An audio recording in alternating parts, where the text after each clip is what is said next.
இந்த மண்டபத்துக்குள்ள. சரியா? கேட்டா சட்ட ஒழுங்கு கண்ட்ரோல் இருக்காங்கிறாங்க. ஒரு நிமிஷம் அப்படியே என் பின்னால வாங்க. இது மண்டபம், இது காம்பவுண்ட். அப்படி இங்க வாங்க, எல்லாம் வாங்க வாங்க, எல்லாம் வாங்க வாங்க.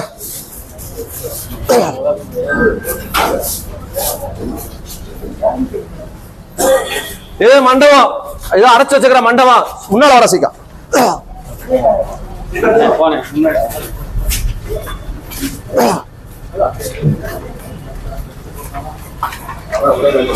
திருப்பப்பா இங்கிட்ட அங்க இடத்த எடுத்து.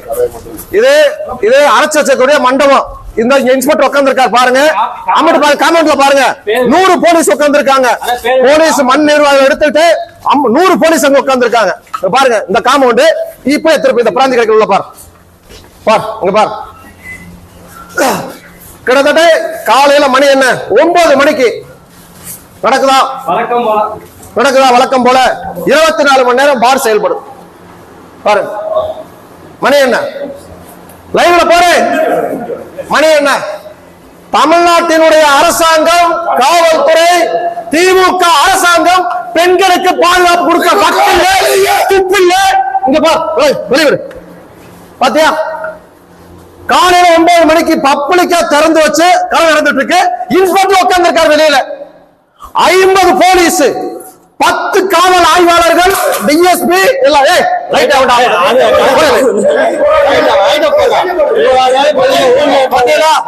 இதுதான் தமிழக அரசாங்கம் இன்றைக்கு மக்களுக்கு பாதுகாப்பு கொடுக்கக்கூடிய லட்சணம். கேவலமான இந்த அரசாங்கத்திற்கான சாட்சி இந்த பார். மகளிர் பாதிக்கப்பட்டாங்கிறதுக்காக இன்றைக்கு பேரணிக்கு செல்ல முயன்ற பெண்கள் 15 பேர்த்த கைது செய்து மண்டபத்துல தங்க வச்சிருக்காங்க. அதே மண்டபத்துல, அதே காம்ப்ளெக்ஸுக்குள்ள இருக்கக்கூடிய கடையில இப்ப 50-100 போலீஸ் வெளியில பாதுகாப்பு இருக்கக்கூடிய இடத்துல பிராந்தி கடை 24 மணி நேரம் செயல்பட்டு இருக்குது. இதுதாங்க இன்னைக்கு இந்த தமிழ்நாட்டினுடைய உண்மையான லட்சணம், இந்த சட்ட ஒழுங்கை காக்கக்கூடிய லட்சணம். 100 போலீஸ் உட்கார்ந்து இருக்கக்கூடிய காம்பவுண்டுக்குள்ள 24 மணி நேரமே இன்னைக்கு சாராயத்து இருக்காங்க. ஆனால் ஒரு பாதிக்கப்பட்ட பெண்ணுக்கு நீதி கேட்டு போனவங்களை கைது செய்து உள்ள வச்சிருக்காங்க. தயவு செய்து மக்கள், தமிழ்நாட்டுடைய மக்கள் இதை புரிஞ்சுக்கணும்.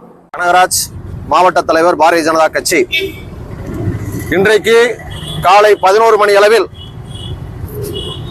நீதி கேட்டு போராடிய கண்ணகி வாழ்ந்த மண்ணிலிருந்து பாரதிய ஜனதா கட்சி மகளிர் அணி சார்பாக அண்ணா பல்கலைக்கழகத்திலே ஒரு திமுகவை சேர்ந்த ஒரு பாலியல் குற்றவாளியினால் பாதிக்கப்பட்ட பெண்ணிற்கு நீதி கேட்டு சென்னை நோக்கி பேரணி செல்ல இருந்த பாஜக மகளிர் அணியினர் ஏற்பாடு செய்திருந்த நிகழ்ச்சிக்கு பழனியிலிருந்து கிளம்பிய மகளிர் அணியினுடைய மாவட்ட தலைவி லீலா ராமதாஸ் உட்பட 15க்கும் மேற்பட்ட பாரதிய ஜனதா கட்சியினுடைய பெண் பொறுப்பாளர்களை கைது செய்து, வலுக்கட்டாயமாக அவர்களை கைது செய்து குண்டுக்கட்டாக தூக்கி கொண்டு வந்து அராஜக முறையில் கைது செய்து காவல்துறையினர் தனியார் மண்டபத்தில் அடைத்து வைக்கப்பட்டுள்ளார்கள். இதனை பாரதிய ஜனதா கட்சியின் சார்பாக வன்மையாக கண்டிக்கின்றோம். அதாவது பாதிக்கப்பட்ட பெண்ணிற்கு நீதி கேட்டு கூட போராட முடியாத சூழ்நிலை இன்றைக்கு இந்த திமுக அரசாங்கத்தினாலும் முதலமைச்சர் ஸ்டாலினாலும் ஏற்படுத்தப்பட்டு கொண்டிருக்கின்றது. கேட்டா எங்களுடைய சட்டம் ஒழுங்கு நேரடி கண்ட்ரோல், முதலமைச்சருடைய நேரடி கண்ட்ரோல்ல இருக்குது, அதனால நாங்க அது ஒண்ணும் பண்ண மாட்டேன்னு சொல்லிட்டாங்க. இங்க கொஞ்சம் எல்லாம் விலங்க இங்க பாருங்க.